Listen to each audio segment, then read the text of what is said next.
Gospodin s vama. I s duhom tvojim. Čitanje Svetog Evanđelja po Luki. Slava tebi, Gospodine. U ono vrijeme uđe Isus u hram i poče izgoniti prodavače. Kaže im, pisano je, dom moj bit će dom molitve, a vi od njega načiniste pećinu razbojničku. I danomice naučavaše u hramu. A glavari su svećenički i pismoznanci tražili kako da ga pogube, a tako i prvaci narodni. Ali nikako naći što da učine, jer je sav narod visio o njegovoj riječi. Riječ Gospodnja. Slava tebi, Kriste.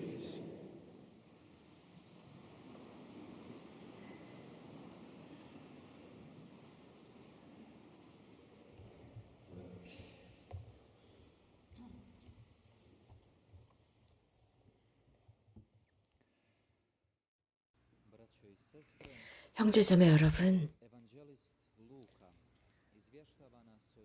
루카 복음사가는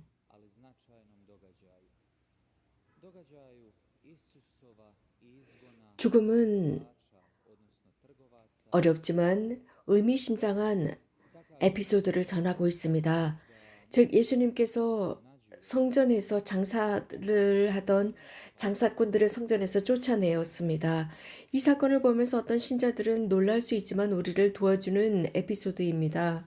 그래서 거룩한 곳을 우리가 어떻게 대해야 하는지 보여주고 있습니다.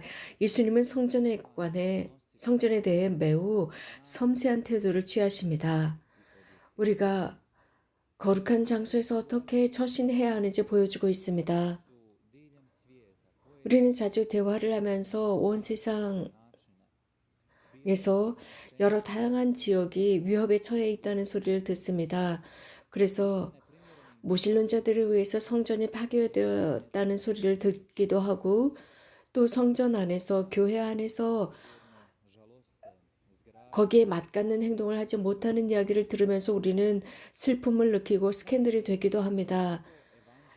그러면서 이러한 것들을 그대로 받아들입니다. 오늘 복음에서 다음과 같은 말씀으로 결론을 내고 있습니다.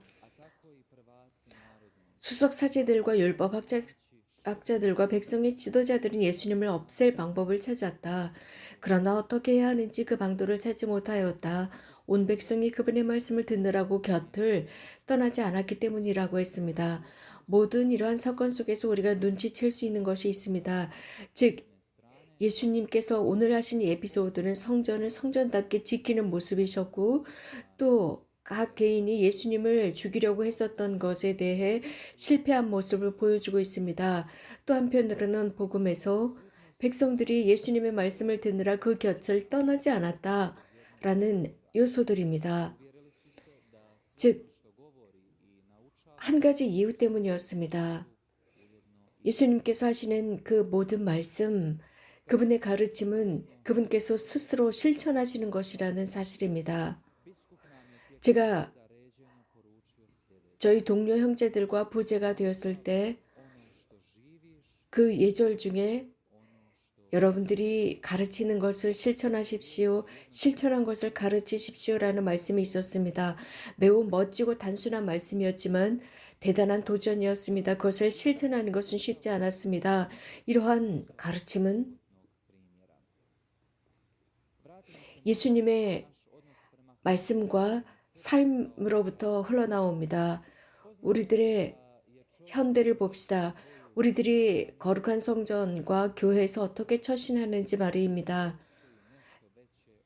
인류의 첫 스토리 속에서 가장 먼저 성숙해 나갔던 의식은 인간의 힘이었습니다. 즉, 이 세상을 창조한 그 위대한 힘입니다.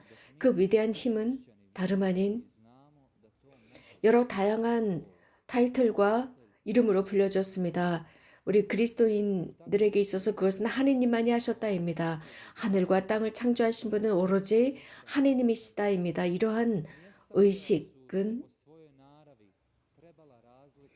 인간은 새로운 예절과 새로운 무엇인가를 창조해야 한다는 것이었습니다. 그래서 그 모든 다른 장소로부터 구별되는 어떤 장소입니다. 이러한 장소는 시간이 지나면서 성전이 되었고, 즉 거룩한 장소가 되었고, 그 속에서 하느님과 인간 사이의 관계가 이루어지는데 기도를 통한 것이었습니다. 우리는 신자들로서 성전을 건설합니다. 즉 교회, 성당을 건설합니다. 그곳은 우리를 위한 오아시스가 됩니다. 하느님, 주님과 기도를 통해서 고요함 속에서 만나는 장소가 됩니다. 우리가 이렇게 하는 이유는 필요하기 때문입니다. 주님께 필요한 것이 아니라 우리에게 필요한 것입니다. 전례의 기도들 중에 한 기도는 주님, 당신께는 우리들의 찬미가 필요한 것이 아니라 당신께서 주시는 그 선물이 우리들에게 필요하기 때문이옵니다. 우리는 이렇게 함으로써 그분으로부터 구원을 얻습니다. 그래서 기도와 성전을 건설하는 것, 그렇다고 해서 하느님께서 달라지는 것이 아닙니다. 그분은 항상 같으시고 한결같으신 분입니다. 그러나 교회 성전 안에서 우리는 기도하면서 우리들의 영혼이 움직입니다. 그리고 우리들의 영혼이 주님을 향합니다. 이렇게 주님께서 이사야에서 말씀하셨습니다. 너희가 어떤 집을 나에게 지어주려고 하느냐? 내가 머물 장소가 어디이냐? 모든 것은 내 손으로부터 창조되었고 모든 것이 나에게 속해 있는데 말이냐? 누가 나에게 그 시선을 돌릴 것이냐? 겸손한 사람, 조촐한 사람은 하느님의 말씀을 경외합니다. 온전히 그분께 의지합니다. 하느님께서 우리들에게 원하시는 대로 살아갑니다. 우리들의 영혼은 주님께 향하면 향할수록 그분을 찬미하고 겸손해집니다. 이러한 모든 것이 교회 안에서 성전 안에서 그 분위기 속에서 우리들은 그 기도를 하느님께 들어 올립니다. 저는 개인적으로 여러 많은 아름다운 교회들을 방문했습니다. 성전 내 외부가 정말 아름답습니다. 그러나 이런 아름답고 경이로운 성당 안을 들어가면 왠지 공허하고 빈 느낌이 듭니다. 그래서 우리들의 영혼을 채우지 못하는 경우가 있는데 왜 그럴까요? 어쩌면 그러한 성당 속에는 신실한 기도가 없기 때문입니다. 또 어떤 성당들은 외적으로는 아름답지 않지만 안으로 들어갔을 때 경건함이 있습니다. 그리고 따뜻함이 있고 현존이 느낍니다. 하느님의 성령이 현존함을 느낍니다. 이러한 성당 안에서는 참으로 기도하기 때문입니다. 이러한 기도는 신자들이 드린 기도입니다. 그래서 그 삶 안에 녹아있는 기도입니다. 사람들은 이렇게 드린 기도의 힘을 느끼게 됩니다. 한 장소가 아름다워지는 것은 인간의 노력 때문입니다. 이렇게 한 성당이 더욱 아름다워지는 것은 그 안에서 기도하는 영혼들의 기도 덕분입니다. 항구하게 기도하는 영혼들 덕분이죠. 작은 이들, 겸손한 이들, 그런 이들을 보고 주님께서 은총을 주십니다. 그 뜻은 우리들의 삶을 어떻게 사는지 무심하지 말아야 합니다. 겸손한 영혼들만이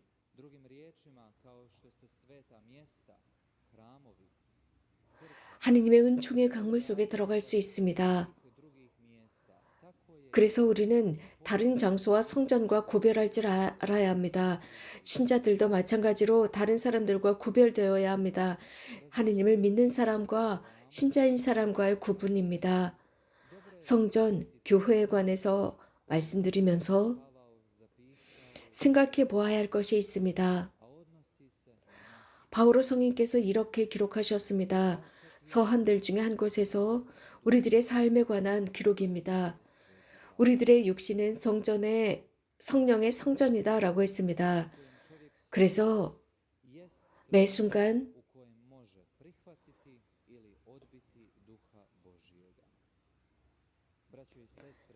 성령을 받아들일 수 있고 거부할 수 있다는 것입니다. 형제자매 여러분, 우리가 살고 있는 시대에는 분명하게 드러내는 것이 있습니다.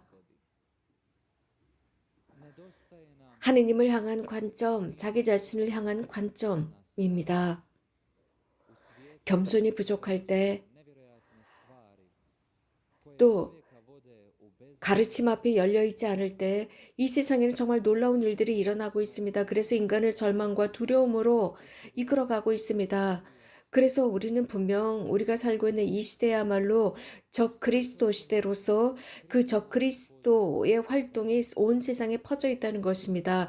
그렇기 때문에 주님께서는 우리들을 초대하시면서 신앙과 사랑과 희망으로 부르고 계십니다. 아시시의 프란체스코 성인께서는 자신의 인생 속에서 순간적으로 자신의 삶에 의미가 없다는 깨닫고 그리스자가 달리신 그리스도와 연결되지 않다면 무의미하다는 것을 깨달았습니다. 이렇게 우리들의 삶도 이러한 변화를 향한 가르침을 받아들이지 않을 때 무의미하게 될 것입니다. 주님께 우리들의 모든 존재를 드림으로써 성령께서 거하시는 성전이 되도록 합시다. 세상에는 많은 성전들이 존재합니다. 사탄도 자신을 위한 성전이 있습니다. 이 세상에 말입니다. 그래서 많은 불쌍한 영혼들을 끌어당기고 있습니다. 그래서 더 많은 기도를 해야 합니다. 사탄 교회들이 있습니다. 사탄적 교회들은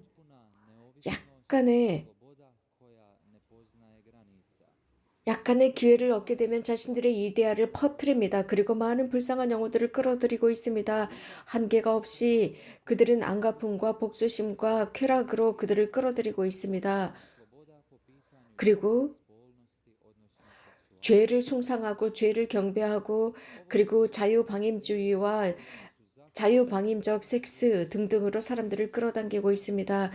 많은 영혼들이 거기에 현혹되고 있습니다. 그래서 그들의 몸은 점차적으로 사탄 루치펠의 제사를 드리는 장소가 되어버렸습니다.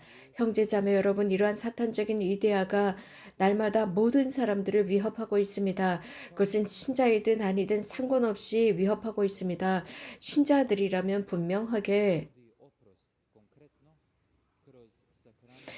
넘어지는 순간도 있지만 그리스도께서 우리들에게 기회를 제공하십니다. 용서를 제공하시고 그것은 고해성사를 통해서입니다. 이것은 우리가 죄로부터 도망쳐서, 즉 우리들의 영혼을 죽이는 죄로부터 도망치겠다는 선택을 할 때 가능합니다. 우리 모두를 기다리는 영원한 삶, 그 삶을 선택하는 것은 가치가 있습니다. 그런데 이 세상에 어떤 이 세상이 제공하는 스타일에 빠져서 살고 죄에 빠져서 산다면 그 악마의 성전에 빠지는 것입니다. 악마, 사탄, 루치펠 속으로 빠져들어가는 것입니다. 그러나 우리는 이 세상의 삶의 스타일로 사는 것이 아니라 이 세상의 기류를 반대해서 하느님의 영이 우리들 안에 사시고 그분께서 가르치는 대로 사는 것입니다. 하느님께서 우리들에게 주신 그 존엄함을 지키고 우리들의 교회 성전을 수호하도록 합시다. 그래서 그 누구도 이 세상의 원칙대로 살아가지 않고 우리 안에 계시는 그 성전, 그 성령의 가르침대로 살아가면서 불안해하거나 두려워하지 않고 이 세상의 위협 앞에서도 굳건하게 그리스도께서 부르시는 대로 살아갑시다. 매 순간 깨어서 기도하며 생활합시다. 아멘.